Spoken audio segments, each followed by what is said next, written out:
This is W. Clement Stone saying, I feel healthy, I feel happy, I feel terrific. I love all my fellow men.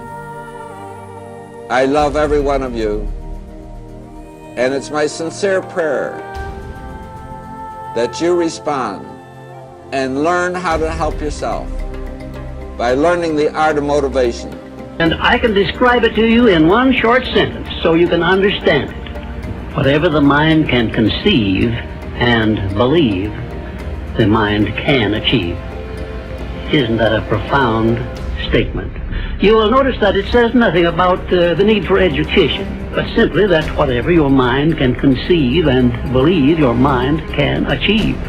Now, if you want evidence that the mind can achieve whatever the mind can conceive without the benefit of formal education, if he were able to force our brain to work at only half its capacity, we could, without any difficulty whatever, learn 40 languages, memorize the large Soviet encyclopedia from cover to cover, and complete the required courses of dozens of colleges. Now, this statement is hardly an exaggeration. It is the generally accepted theoretical view of man's mental potentialities. Now, how can we tap this gigantic potential? Get up every morning and look yourself in the mirror and say, today I'm going to give it my best shot. You're number one when at the end of that day, you can get back in front of that mirror and say, today I gave it my best shot. You're number one with the one who is the most important as far as your success is concerned. If you will practice these principles until they become habits, until they become automatic for you, then nothing can stop you. So let's talk about these principles. They start with the letter C, each one of them. There's 10 principles. The first principle starts with the letter C. It says clarity. And clarity is the starting point of all success. It means clarity of thinking. It means thinking clearly, and it extends from thinking clearly to a series of other things. With regard to clarity, it means the ability to determine exactly what it is that you want to be, have, or do in life. And the more I study successful men and women, the more I find that every single one of them, the top 5%, are very clear about where it is they're going and what it is they want to accomplish. And when I look at unsuccessful men and women, or men and women who seem to be unhappy and floundering, I find that almost invariably they have a very, very limited sense of direction, sometimes no sense of direction at all. You see, we as human beings... Nobody ever taught us any of the rules. Not once. Not for 45 minutes. Did anybody ever teach us how to set goals? How to motivate ourselves and others? How to handle adversity when it hits us? How to use our time profitably? How to get rid of the bad habits that we acquire? How to accumulate wealth? How to handle stress? And so much more. And so most of us become spectators in the greatest game of all. Pushed aside by the lucky few who seem to know what they want, and more important, who seem to know how to get it.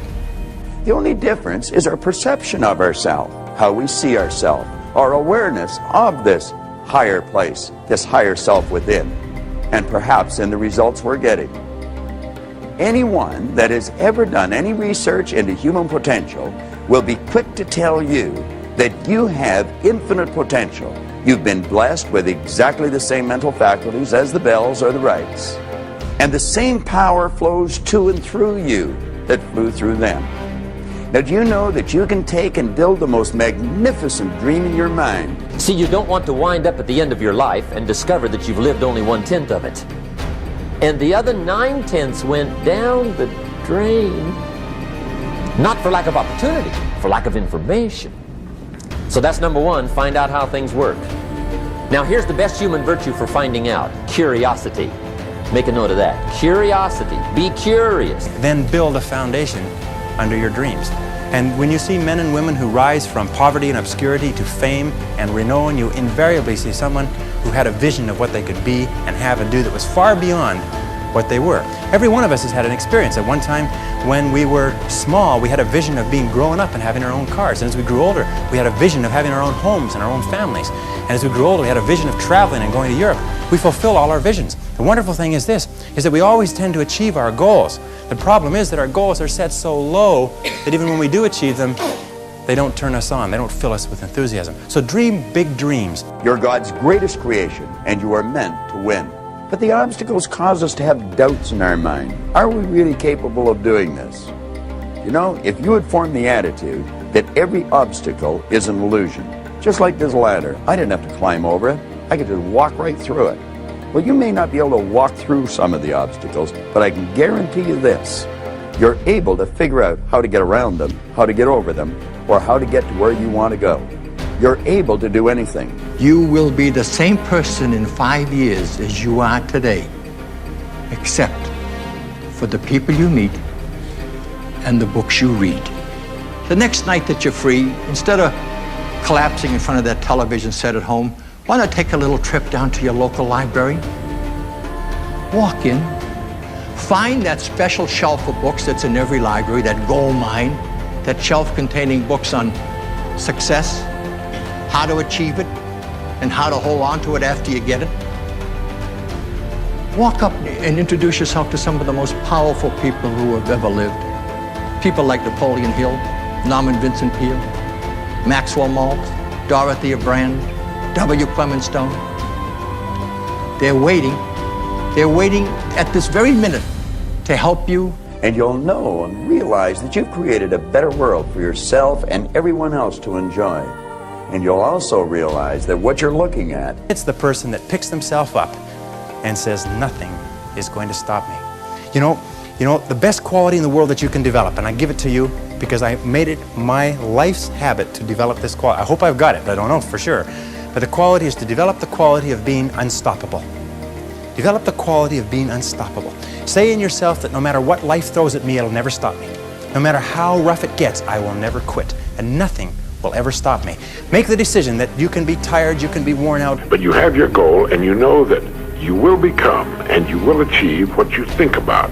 That is, if you stay with it, you will reach your goal. But how? Go back into your past experiences, study each adversity and failure you may have experienced, and look for that seed of an equivalent benefit you had not before discovered, and you may find yourself richer than you believed yourself to be. do exactly what we've suggested. And you're going to turn your world into one of absolute beauty.